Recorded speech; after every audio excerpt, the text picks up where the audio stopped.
Should be recording now. Yes. Okay, so just for our community agreements, just reminding you that you're all welcome here, regardless of any sexual orientation, any difference, you're all welcome here as you are. Feel free to participate as you feel comfortable. So if you'd rather participate in the chat, if you want to talk out loud, all of that is welcome here. When you go to breakout rooms, we usually create a quiet room. When you're in the quiet room, make sure that you make space for others so that everyone gets a chance to contribute. And of course, we won't always agree. So please assume positive intentions and critique ideas and not people. And of course, whenever you're describing something, please aim to be accessible and describe visuals in case someone is unable to see. And these are community agreements that we co-created with Equity Unbound a few years ago, and you can feel free to keep adding to them, and Irene put the link to that in the chat. And now, Mohamed, would you like to introduce yourself? This is my co-facilitator for this session. Hi, can you all hear me? Everybody can hear me? Okay, perfect.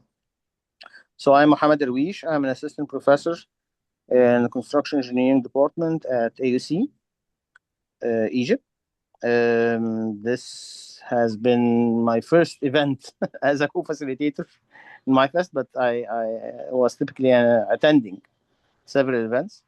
And I'm here because one of my research interests is the application of AI in education in general, and in, let's say, STEM education in specific. And yeah. Yep, please.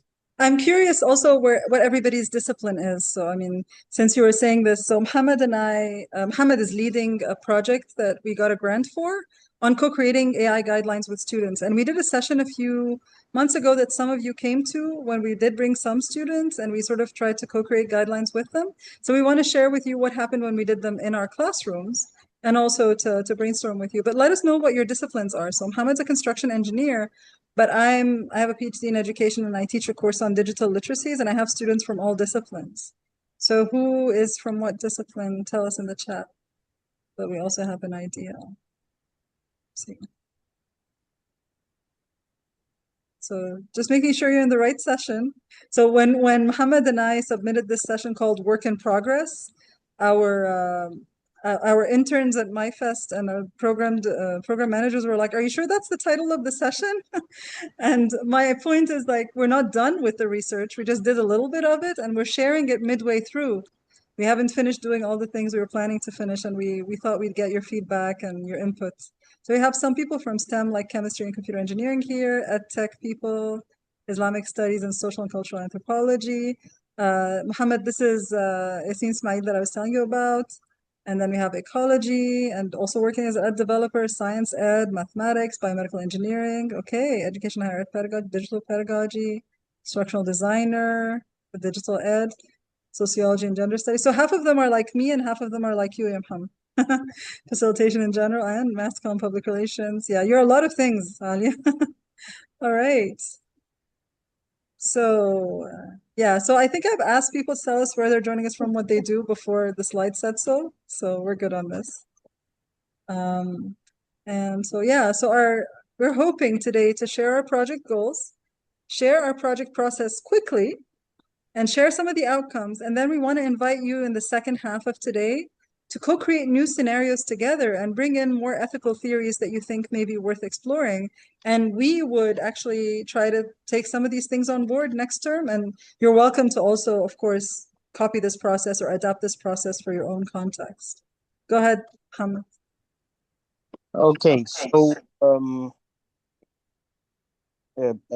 before talking about our goal, we need, I think, to talk about what's the need for this goal, as I personally believe. I personally believe that the usage of AI in education in specific, in general, the use of AI nowadays, or overall, professionally, and the usage of AI in education is like having driving without driving licenses or a driving licensing system without traffic lights, without parking system, without any rules, without anything. You know, it's as if we are in the early days of invention of automobiles. Okay, as if when they first invented cars, they didn't have anything of that. Then they started developing this thing. So this is exactly what we are aiming at. That we are starting to develop the guidelines on how to use this thing. Whether this is now what we're talking about, whether this is technical or ethical, whether this is applied on the level of the instructors or on the level of the uh, uh, we could say educators, because we're not only talking about university instructors, that could apply even to high school instructors, educators in general, to teaching assistants, to anybody, and also students. So at the beginning, by the way, we didn't necessarily have in mind including educators into the idea, but we started finding a need to include them. So actually, the goal kept on broadening, or kept on getting larger, if you can say that. So developing these guidelines for the appropriate usage of generative AI by both instructors and students is in an ethical, efficient, applicable, and accurate manner. And these four elements, the ethical, efficient, applicable, and accurate manner, I believe these are the most important things in my point of view, my very humble point of view about what we need to have.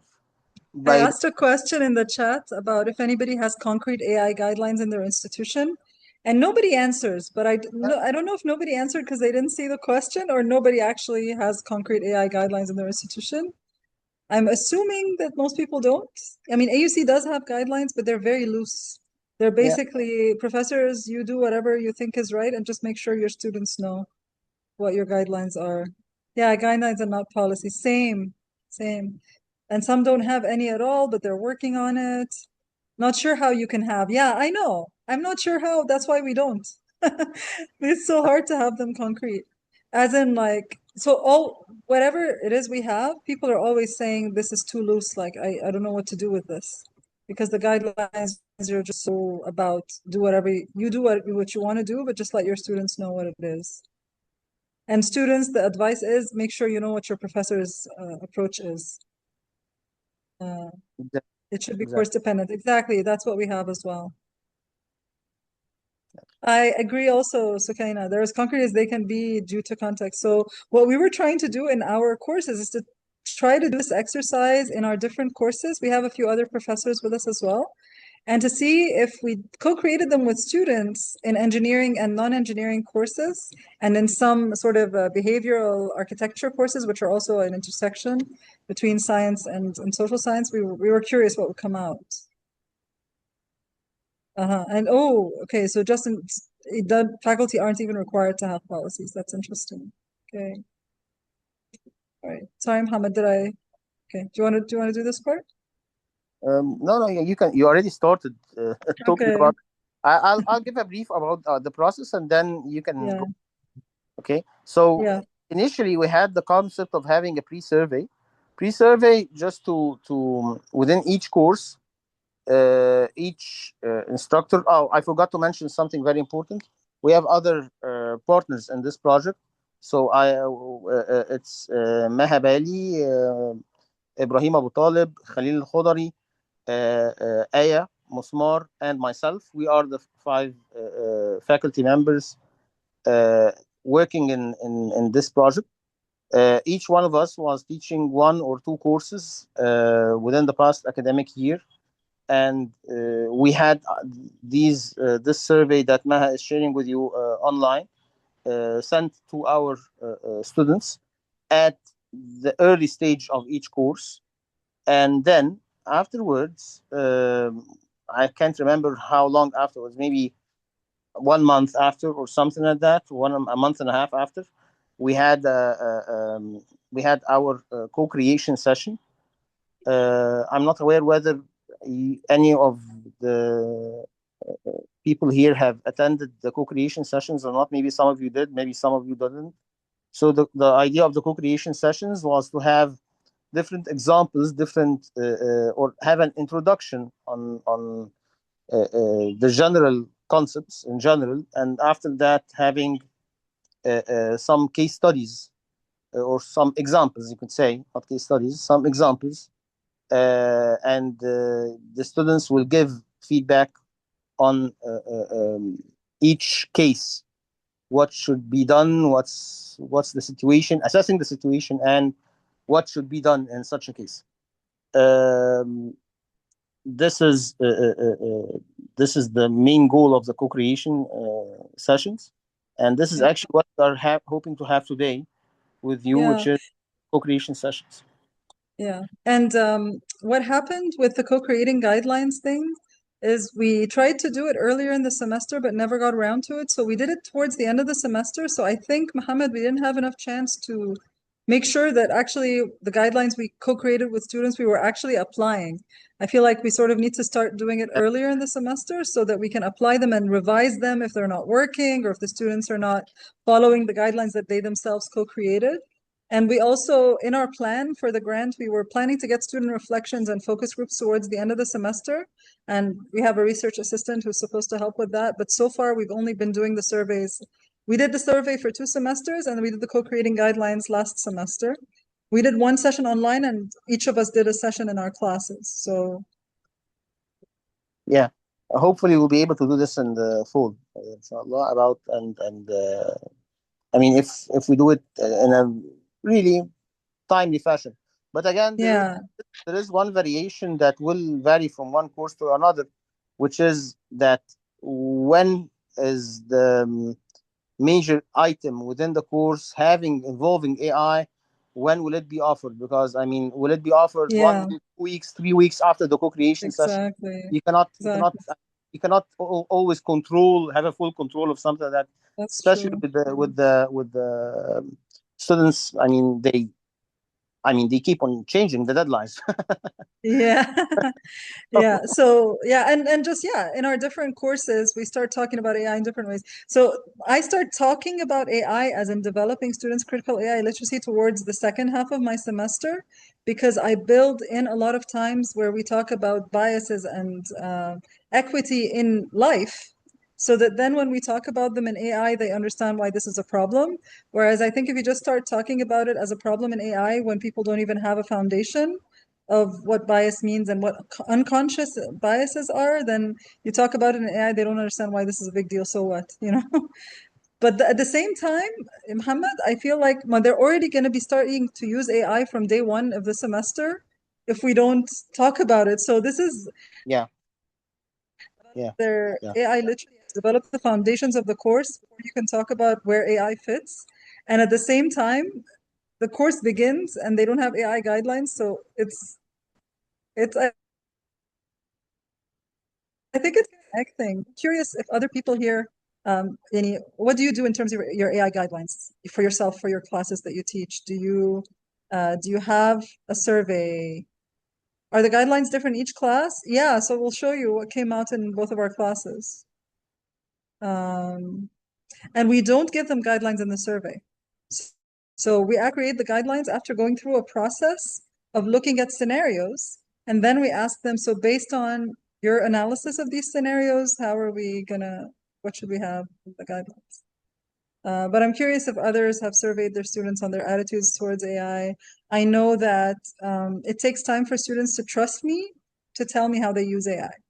So if you ask students for the first time in the week, they don't know what your attitude is and they don't know that they should trust you. So I remember one student said, "This is a trick question. I don't use AI." But it's very funny that she said that. Like she didn't actually hide that she's lying, but um so yeah, so this is another part of it. Anyway, so has anybody co-created guidelines with students about AI before? And you can either tell us in the chat or raise your hand and share. We ever tried something like this, whether on a course level or an institutional level? I'm gonna stop sharing so I can see you all. Ali as a no. That's a very nice way to do like a quick survey, Alia. Thank you. Like just with the emoji. Anyone? Okay, so Sukaina, you asked students to contribute on the institutional level. We did that as well when we were creating ours, but only my students responded. Nobody else's students responded because I just made them do it in class. Like I just gave them 30 minutes in class earlier, not this project, but before. Dina saying required to have AI statements syllabus, so we kind of need to have the guideline before the start of the course, yeah. And then how co-constructing could work when you have this requirement. That's a very good question, and I'll tell you what I do. I do have some rough guidelines, and Alexandra has also got the X. I have some rough guidelines, and I put in the end, we are going to negotiate and recreate these guidelines together in the semester. That's all. So they do have something at the beginning, but it's not co-created with them. And then, and also part of my guideline says that AI is changing all the time. So I might have to change the guidelines in the middle of the semester because AI sometimes does things that it didn't used to do before. And then I have to change assignments because of it. Because I remember there was one time I was trying to demonstrate something to students and the AI did the entire assignment. So I was like, oh, okay. So now we have to change the assignment. Or at least the deadline for the assignment or something, you know? And then Dalia is also saying you have statements but not co-created. Sukaina, a new project started offering student fellowships. Yes, I love that. For different disciplinary concepts, develop AI literacy resources. That's amazing. Should we end up with guidelines? That's really good. So I hope this means you're paying the students for their time and making sure that you have that diversity of disciplines. That's amazing. I think the University of Cape Town is awesome. You guys are my role models for a lot of the work you do. Okay, so here's what we got. Yeah, I got funding. That's great. I wish we had funding. I mean, we do, but we use it for other things, I guess. All right. So, you know, most people fall into the moderate or frequent users. Very few people call themselves experts. They're good enough to teach it. But I mean, some of our students are computer science or data science or like IT kind majors, so they probably can teach it. And then the never used is very, very small. I don't even know. It's probably like one person and between the 4 classes or 5 classes. Um, and then their attitude is very interesting because sometimes students get enthusiastic, but like only 30% are enthusiastic about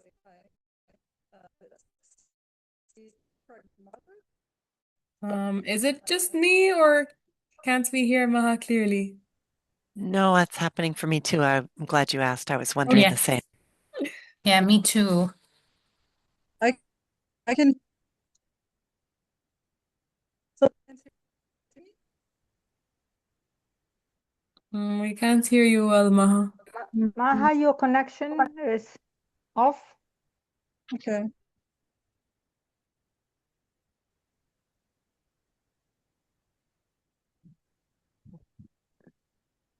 It's very static. Now we can't hear you completely. No, I'm not talking. Ah, Oh, we okay. hear you. Okay.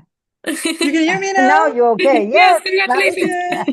Welcome Okay. back. Now, yes, I welcome. was asking Yes. Mohamed to talk, but maybe he wasn't seeing the chat. So like it's just reading out what's on the slides. That's Just in okay. case somebody's not able to see the screen. So the majority of them are pragmatic or moderate, and they want guidelines and ethical, you know, ethical considerations. And actually, 15% are actually cautious and skeptical. And there are even a few who are rejectors who really don't like AI use and they want it to be heavily restricted. In my class, they're usually arts majors or music majors or things like that. I don't think they were the engineers who felt that way.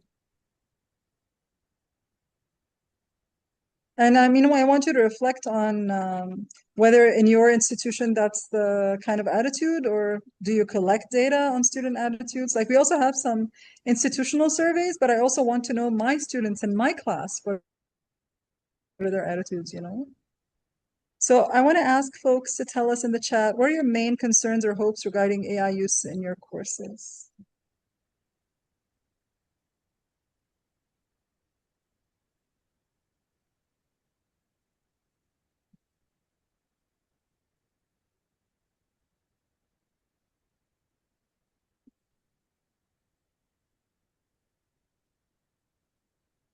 Rejectors are growing in terms of percentage at Tufts. I hear this a lot from the US especially. Yeah, and then those of us who work with faculty, she's saying she just wants them to address it with students, and sometimes they don't want to. I remember one of them once said, I don't want to open it up because I don't want to give them ideas. And I told them they already have ideas. They just want to know what your idea is about it. It's not answering homework without understanding. Yeah, academic dishonesty, lack of critical thinking skills development. Yeah, not worried about educators' use of AI. The kinds of assignments we do are difficult to get from using AI tools. That's good that you have that in your university. We don't. We have a lot of assignments that are easy to use AI for, and people need to change them, and they don't have the energy, I think, or the time to stop and think sometimes. Having the illusion of learning and not actually learning. Nice one, Denise. Preferring clarity or acknowledgement of AI rather than silence. Yeah. Students and teachers don't always interpret guidance in the same way, leading to misunderstanding. That's a great point also. But I think this issue of interpreting is if the guidelines come from top down versus being co-developed over a long process of discussion. But still, it could still happen, I think, for sure. Yeah, thank you all for sharing.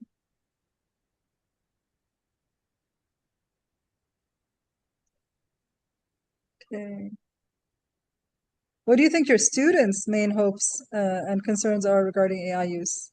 And I think some of you sort of did that in terms of like students are starting to reject AI, but I'm not sure if they're rejecting it because they're afraid about the development of their critical thinking and learning, or because of the environmental concerns, or because of the ethical concerns, or something else. So what has been interesting is looking at ours, and we saw they have concerns about the lack of clarity and of rules and guidance from professors.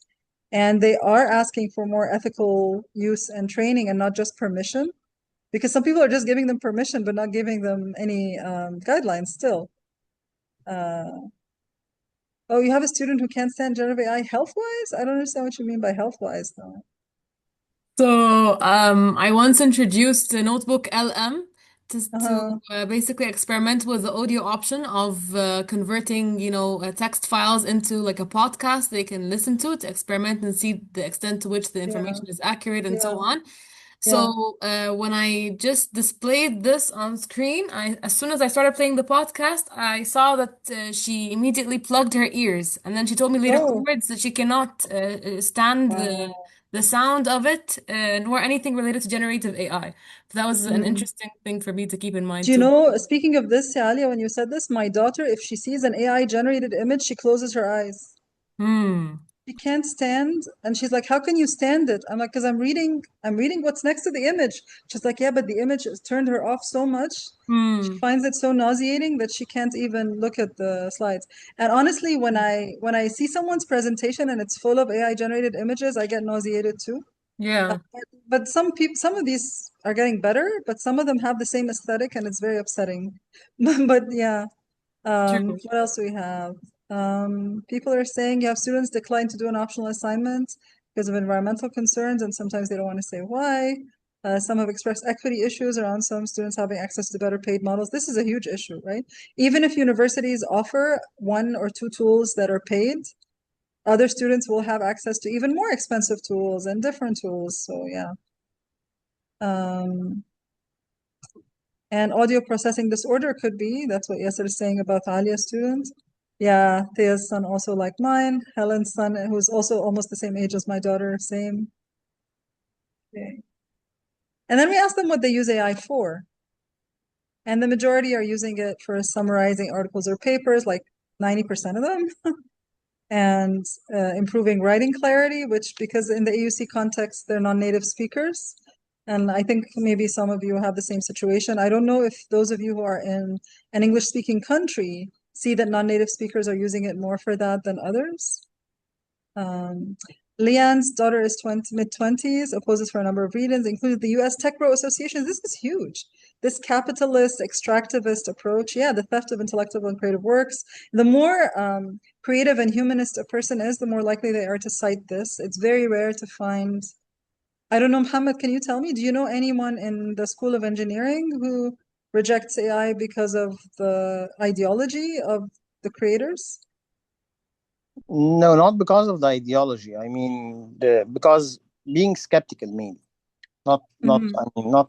It's Yeah, being being skeptical with the tool, but not with the, yeah. you don't have a problem with the creators per se. No, I don't know if no, they no. know what these creators actually want to do to humanity, but yeah, they don't seem to be, even computer scientists who probably do know what these people are thinking about, they don't seem to be too concerned about it.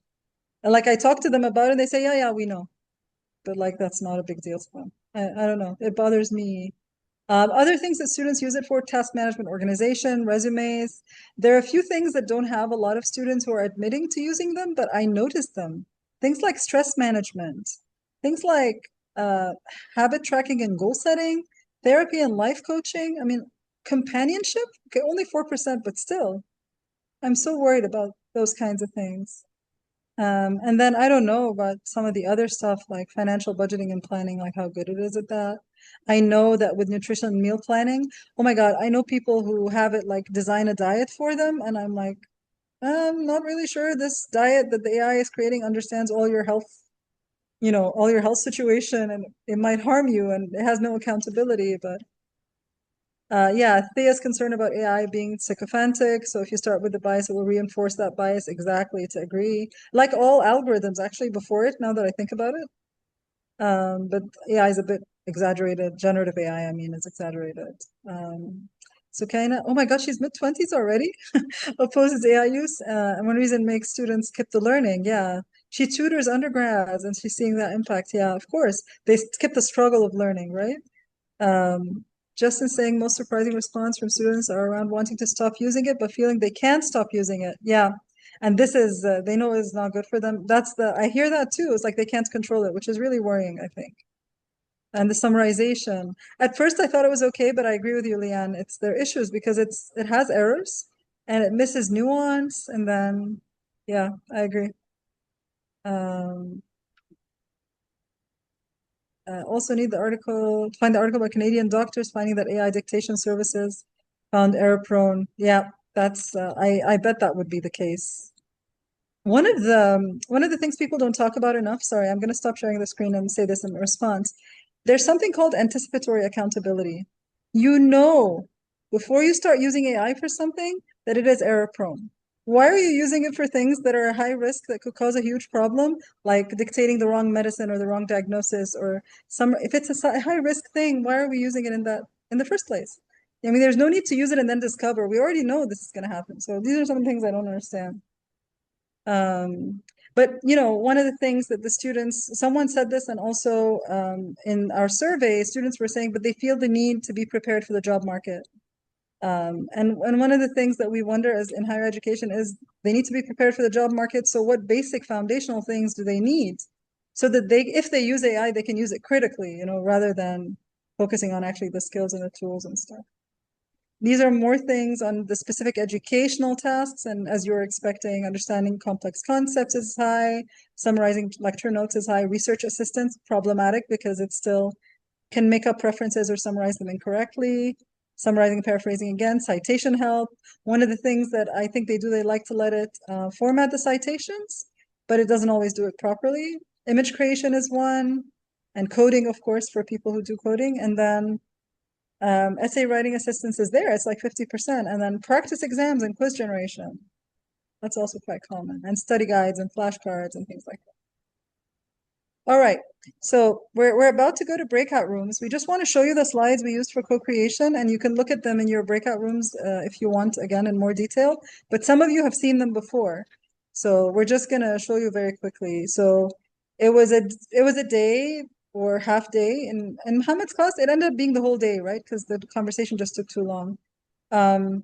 So we would introduce them to ideas related to oppression and ethics, led them work in groups with scenarios of AI use, but we flipped it. It was about faculty member AI use, not student AI use. And then we share out and we develop the principles together. We would give them a short link and a QR code, and they'd work with it. And we'd show this video about the 4 eyes of oppression, which are institutional and so on, and ideological, and think about how might AI increase institutional oppression and harm interpersonal oppression and internalized oppression. We work through this, and ideological oppression, and how might it, you know, disadvantage people further, or minorities or less privileged people.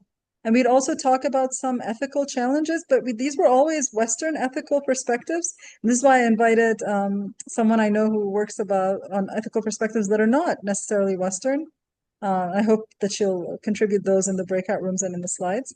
So no, sort of consequentialism, right? Utilitarianism. What are the good and bad consequences? Whose rights, whose duties, what equity considerations? So we're telling them to keep these things in mind as they look at the scenarios. And then each group would be working on a different scenario, and that way you have a lot of diversity in the room.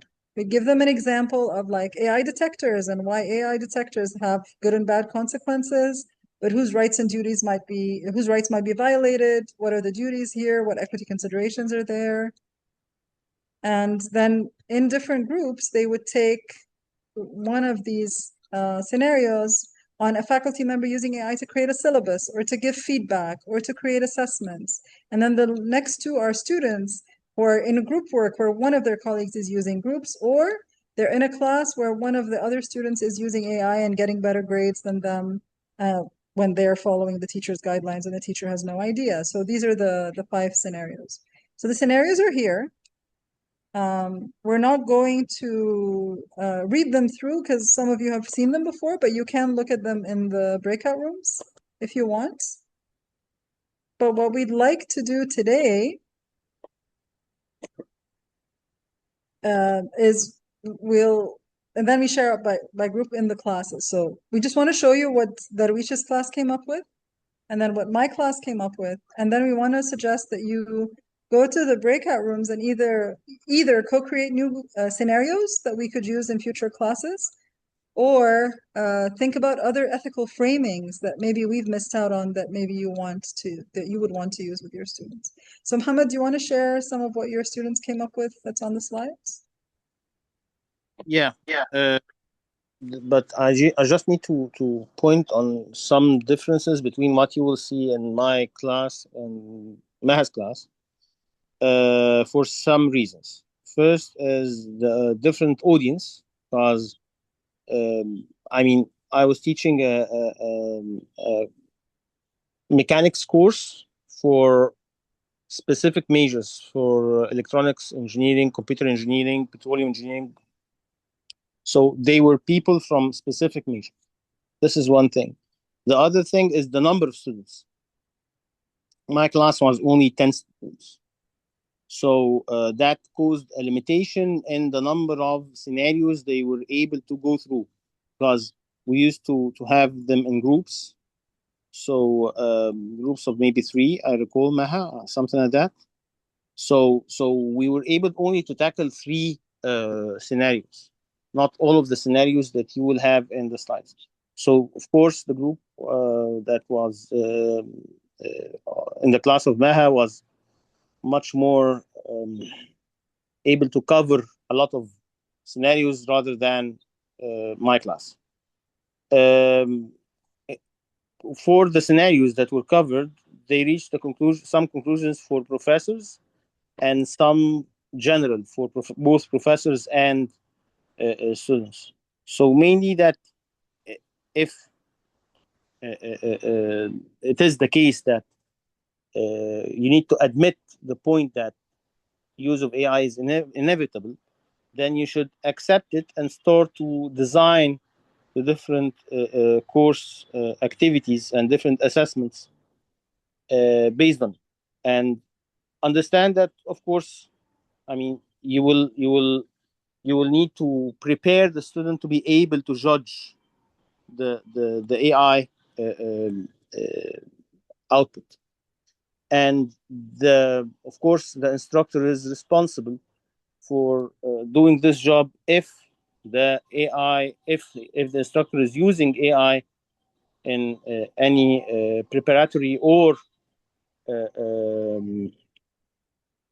but I mean grading activities. There was a big question mark on grading activities in general. I mean, faculty members using AI in grading, this was something that most of students were not happy about it in general when we had the discussion with them. Yeah. But They really felt the professor's yeah, duty is yeah, to do that stuff yeah, themselves. yeah. And by the way, I believe they are right. I believe Yeah. the general perspective is whether for a student or an instructor, the user of the AI should be the boss, should be the person who's leading the AI, not being led by the AI. Fact checking the AI is inevitable, is very important. Uh, Being transparent when using AI, I mean, this is very important from both sides. I mean, if the instructor is using AI, he or she must inform the students that he or she is using AI in what activities in specific, and what items in specific. So on the other side, I mean, the students are obligated to inform the instructors of the usage of AI. And again, at the end of the day, for everybody, any user of AI should understand that he or she is liable for whatever is being produced by the AI. I like your cat, by the way, Emma. Thanks. Okay, so by the way, I was raised with a number of cats. Yeah. Really? I didn't know. I need advice. Okay, shall I move on to mine so that people have time in the breakouts? Yeah, please. So my students didn't have too much to say about the guidelines, but the thing that they have that's different, so the thing we have similar is transparency and this agreement to share the link to their chat. I always ask them to do that, but after doing the guidelines, more of them have been sharing the link to their chat with the AI and not to doing copy and paste directly from AI and revising the output and making sure it's accurate when they use AI. But the third thing that they have in mind, but they didn't really come up in yours, is decide that there are things where they should not be using it. So the students want to be able to develop that judgment of why they shouldn't be using it. And I actually do have an assignment where they're allowed to use AI at any step of the assignment, but when they do or don't, they have to reflect on why they used it for this and not that. And actually, different students have different decisions. It's not like everybody uses it in step 2 and nobody uses it in step 3. Some people use it in step 2, some use it in step 3, some use it in step 4. So this is an interesting thing. So maybe they were working on this assignment while we came up with this, and so they said this. All right, I'm going to put the link to the slides, and I made breakout rooms in groups of 4. So I hope that I hope it'll also be okay that some of us, that Mohamed and I can step into the rooms and see what you're doing as well. So what we have here is just for each breakout room, just write your names and your ideas, and we want you to think about 2 things. Would you like to develop new scenarios? You know, you can look at the old scenarios and develop new ones. Or do you think there are other ethical theories that we should consider? Does anybody have questions before I move you to breakout rooms? There will also be a quiet room, and you can also just create a slide in the quiet room and start typing on your own. And I'll allow you to sort of move between rooms if you want to. So you can move yourself to the quiet room if you want. Does anyone have questions? I think I'll give you 10 minutes so that we finish on time. 10 minutes is not a lot of A time, quick though. question, Maha. Yeah, yeah. So the ethical theories, is these sort of relating to what in particular? That you think could be useful lenses for thinking about AI. Okay. So So the okay. utilitarianism is a moral theory, right? Yeah, yeah. Moral philosophy theory, the rights-based, the duties-based, these are all moral philosophy. Sure. So you might know things that I don't know, like you might know some kind of philosophy that I've never heard of. I know there's someone here who applies Islamic philosophy to that ethical framing that could be useful, things like that. Or anything else, actually. Anything that comes to mind where you think this would be useful as a framing to a conversation about creating guidelines, you know? Yeah, Feel I free guess to that was have my thing. whatever Does it comes. have to be ethical? It can just be a theory Yeah, then. it could be Yeah. something else. Yeah, Okay. of course. Yeah, I agree. Okay, so 10 minutes. I know it's not a lot of time, and there are 3 or 4 per room. Because of course, when you say breakout room, some people leave. I promise. The quiet room, Alexandra is asking, what are the rules? The rules is if you go to the quiet room, don't talk, but work on your own quietly. That's all. It's just people who don't want to talk. But you can still, you can still have a breakout, like create a slides similar to the breakout ones. Anybody should be able to edit these. Did I put the slides in the chat again? Let me put them one more time. Yeah, and you can just edit depending on which breakout room you end up. Okay? 10 minutes? Enjoy.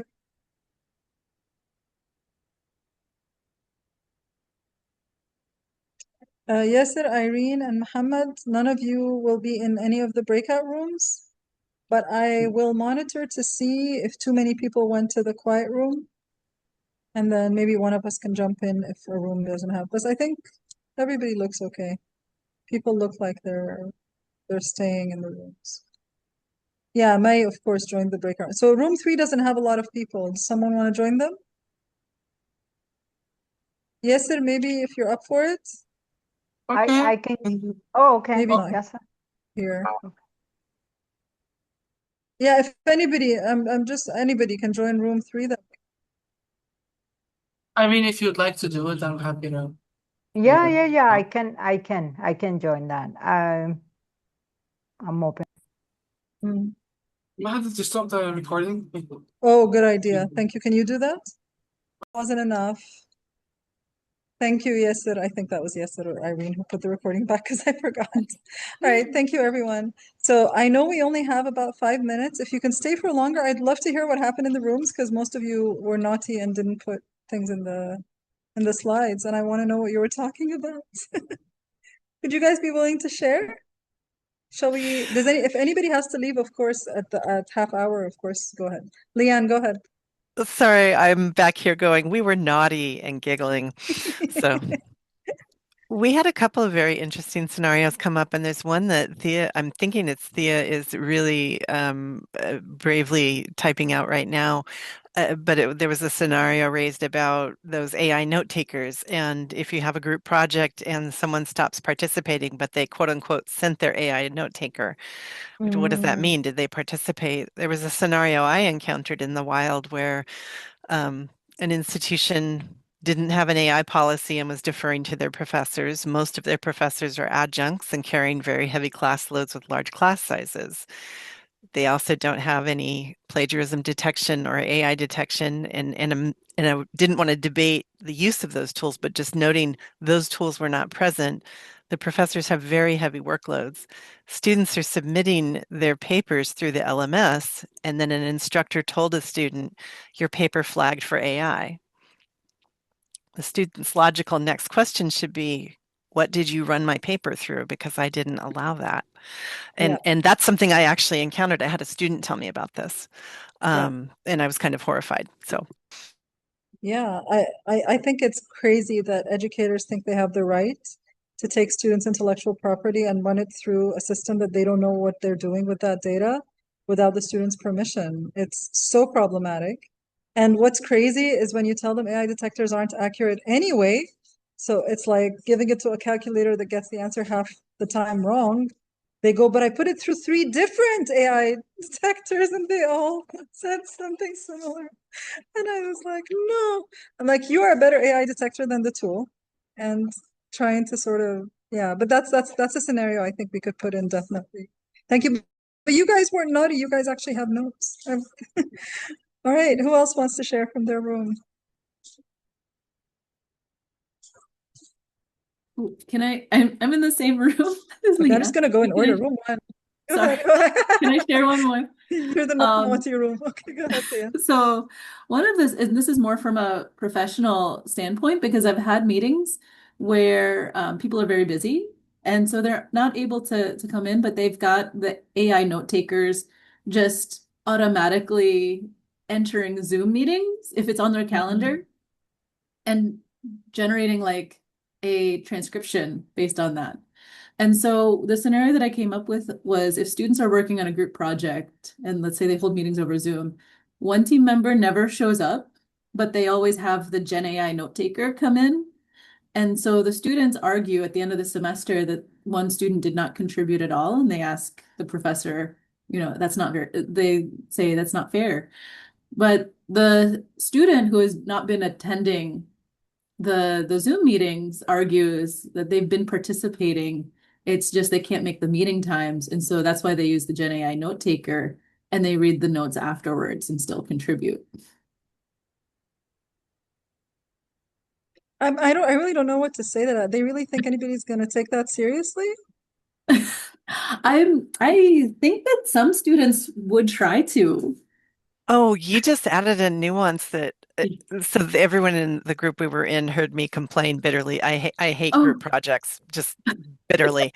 But Most you people just do. said the thing that actually would have turned the tide for me, which is can't Can't make make the them. meeting time because that would have been me. That would have Mhm. been me. But then you And should so it flag does that it earlier. You should flag that earlier and then change the meeting times. Unless you there is want to that. not make the meeting times. What if you're in so I'm only going to add variables. That's all. I'm not saying this is right or wrong or good or bad. Yes, obviously try to make the meeting time to participate, but what if you literally can't? What if you're in a distance learning program and it's the only program you can do to get a degree? Yeah. And you've got people who are all over in different time zones and you're in Hawaii, which in the US would put you 5 hours behind people on the East Coast. That would be one of those scenarios where it's like, what do you do? Yeah, I see what you mean. And Like there isn't anyone else you can be paired with or grouped with. That's a good question. Okay, let's add that scenario. I think in my context we wouldn't have that because we're not an online program, but in other contexts that could. I wonder. So the thing is, what you're saying is they're looking at the summaries and they're contributing. The part where they're contributing, that could be shown, right? They could show I contributed this and this and this in terms of actual concrete work. Or the group should work asynchronously, maybe, to be equitable. And I've had some students say that they read the meeting notes, but they try to make contributions based on what's written in the meeting notes, but Not then always accurate. they'll say, exactly, yeah, they'll say, oh, well, I looked at these papers and then, because that's what it said that these are our tasks. And then later the group says, oh no, we actually decided on something different, a different direction, Yeah. but forgot to update the notes at the Well, very end.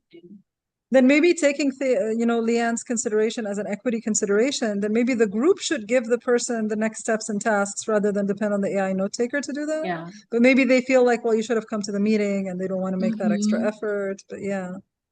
There's a lot of nuance there Yeah, when there's a it lot comes of to nuance. student group projects. Yeah. The funny thing about AI note takers is every time I've told someone your AI note taker was here and I kicked them out, they said, I didn't know that that was happening. Yeah. Most people don't even realize that that happens. It's That's the really other annoying. thing. Yeah. I think AUC has turned it off, by the way. Like you can't get, this is not an AUC Zoom, but in our AUC Zoom, they're not allowing AI note takers. Yeah, it's malware, exactly. Yeah, security issues. All right, other rooms. Room one, what did you guys talk about? I was very curious about room one. Room one, I think, had Yasmin, Sukaina, Dalia, Dina, maybe? I'm not sure.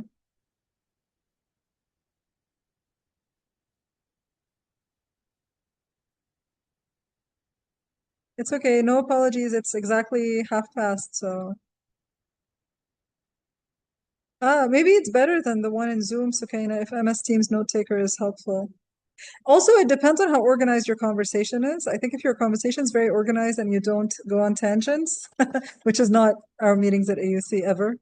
We also code switch between Arabic and English, so thank you. Also need to go, thank you. No worries. Everybody who needs to go, it's totally fine. I know we're at time. But if anybody wants to stay behind and tell me more about what happened in their groups, we'd love to hear that. So I was with Yasser and Justin and Irene. And actually, it was a discussion between like scenarios and ethics. It was a mix between both. And of course, they can jump in whenever to add. We were discussing about proofreading, for example. If students, let's say, wrote an essay, whether it be students or teachers, basically they're students, and they wrote an essay to submit. It was their work and everything, but they relied on an AI tool to do the proofreading. So Yasser raised the point where proofreading could actually change the tone of the whole essay and make it feel like they weren't the original writers, Like someone else Yeah. wrote it for them instead. So to what extent maybe is proofreading something that can be used by students regarding, in light of AI tools Yeah. is a question mark. That's one. Another, yeah, another scenario. What else? We discussed a lot of things. Yes, it remind me, and Justin and Irene. What was the other thing we About seeing decided? the prompts, about seeing the working process, not Yes, just copy paste. Yes. exactly. So not simply just acknowledging AI use, but rather like showing step by step exactly what you prompted AI, so you can get and generate this output that you use in your own work. That's one thing. But again, the extent to which students will be transparent about the process and the actual prompts and everything that was used to generate a Yeah. specific output is also another question mark. Sometimes they do, and sometimes they generate something with AI, and then they give it to another AI tool and tell it to proofread it. But I can tell that the first one is AI generated because their prompt, the English in their prompts, is of a different level than the English in the Hmm. original thing that they're proofreading. It's very Yes. funny that they think they can get away with that. I did discover that one of my students was dictating to AI in Arabic and then asking it to write the essay in English. It's her ideas.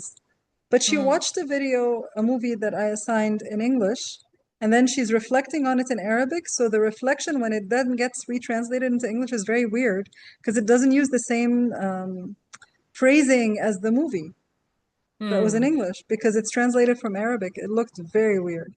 Hmm. And I had a conversation with her about that. Yeah. Because you'd Yeah. think that using it for proofreading should be fine, right? Because we're not teaching them, most of us are not teaching English. I mean, I Hmm. checked everybody's bio. Nobody teaches English here. So we don't want to be the ones correcting their grammar, you know? Hmm. Yeah. But if she has a good or a paid AI, it could have done it much better. The What could translation, AI have done much better? it would be much better nowadays. Translate. No, it's a good translation. But because the thinking, she's reflecting on something that was in English, in Arabic, and then it's getting translated. Yeah, The English translation doesn't make sense because it's not compatible with the original English thing. Do you know what I mean? It's yeah, an accurate translation of what she said, but she was reflecting in Arabic, so the translation looks weird. It's yeah, not yeah, wrong, it's just weird. yeah. I mean, this is nowadays. I have relatives who are they are working translators, and now They they use are it. telling me that Yeah. they are using it, and it is Yeah. translating with very, very good. They don't have Yeah. to correct They'll something. just revise one or two parts and yeah. Even no, And even Google Translate, but it's better than Google Translate, but honestly. as a matter of fact, they are telling me that they are just want them to sign on that, not more than that. Yani they don't make any effort in translation. Yeah. I'm just going to read what Yasmin is saying because her network is bad. So she said they kind of moved between scenarios and a bit on ethics. She thinks it was interesting to note that thinking through ethical theories for AI guidelines seemed to be a new idea to think through. And she was explaining, though, how useful it is to think through, especially when it comes to responsibility and intentionality, because humans bear the legal and moral responsibility as opposed to the AI tool. And this is where ideas from these larger ethical frameworks helps to think through how one handles responsibility and intentionality. I love that. Thanks, Yasmin.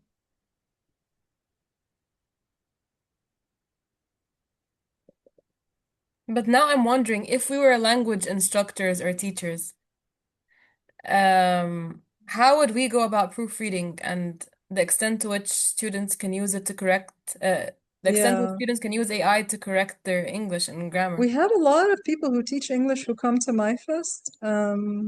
They figured out that the only way, if they want to teach students to do something themselves, they have to do it in class on pen and paper. And then they know that at home students are going to use AI. So they just have to have a lot of very process-oriented assessments that are not product-oriented. Otherwise, you can't do anything about it, right? Like even if you Yeah. use Microsoft Word, it's going to correct your spelling and grammar anyway, right? Yes, true. Ismail is also saying, think of this translated into guidelines, having disclosure documents to be transparent where AI has been used for what purposes. Yeah. And honestly, it's difficult to get students to disclose and write a big paragraph explaining. I'd love them to do that, but I don't get them to do that. But when they give me the link to their conversation with ChatGPT or Gemini or whatever, then I can see the process. And it's less of a burden on them. I want them to reflect, but at least I can see what happened. And then sometimes if I see something that I flag as problematic, I can have a conversation. Thank you, thank you. Oh, yeah. See, that's Thea's talking about Mark Twain's Celebrated Jumping Frog. I do not know that book or story. Translated to French, then back to English, and apparently the twice translated version makes no sense. That makes sense to me that would happen. Especially if it's literary work that uses like figures of speech and things like that. I think those things get lost in translation as well. Okay, does anybody else want to share any other reflections? I know we're already 10 minutes above time yeah, Matt, you want to say something? Go ahead. Yeah, I mean, one thing that came up with us was because when Mohamed sort of introduced some of the things at the beginning of the session today, mentioned sort of things needing to be ethical, efficient, applicable, and accurate were the four. And we sort of question the efficiency side of it, because why should learning be efficient, and what do we mean by that? Because Agreed. they're I didn't remember that was in our goals, but I trusted Mohammed that I signed off on that. because I mean, and it sort of comes to this idea that the student has to be able to defend and understand everything that's in there, but there's a difference between getting something generated that you can then understand and defend, that someone else has produced. Because I mean, I can read something that someone else has produced and I can understand and defend it, but it's not my work. Yeah. So what is it that we're after? I guess it depends on what it is we're really after here. And sometimes learning has to be messy. Sometimes it has to be very inefficient. So I'm wondering if there can be some sort of scenario where students can at least reflect on the necessity for them to go through struggling with not having articles summarized for them. They have to read it 3 or 4 or 5 times in order to come up with different ways of thinking about it. And perhaps that is part of it. I mean, in certain disciplines, we don't need to do that, but in other disciplines we do, particularly critical sort of disciplines. So I think there is something to be thought about there in terms of what we mean by efficiency if we're going to be and maybe even the developing guidelines process doesn't need to be efficient. No. I think that's what Mohamed was talking about, but even that, and I don't think it can even necessarily be accurate, maybe. No, Yeah, maybe because what not. is accurate anyway? It's difficult to make it accurate, but yeah. There was something, I was talking to somebody recently, and I was telling them every time they ask for more concrete AI guidelines, they're asking me to make something certain that is actually uncertain. And it's not that's not a good thing to make something appear more certain than it actually is. That's not helpful if I did that, you know? Like I don't have that power of suddenly making AI something different than what it is or less complex than what it is. Yeah, but I agree. And I think the what you said about efficiency is really important because I think the whole narrative around AI, there is nothing AI does other than do things quicker. There's nothing it actually does except quicker. Like generative AI specifically. There are other uses of AI that have uses and they still have problems, but they do something that's actually really difficult for an individual human being to do, like in biomedical situations where it looks like a huge amount of data and can see patterns that are very difficult for humans to see. It still has problems, but I can understand that. But with generative AI, I don't get really?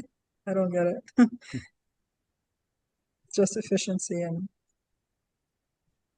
thank you, Alia. All right, I'm gonna stop the recording and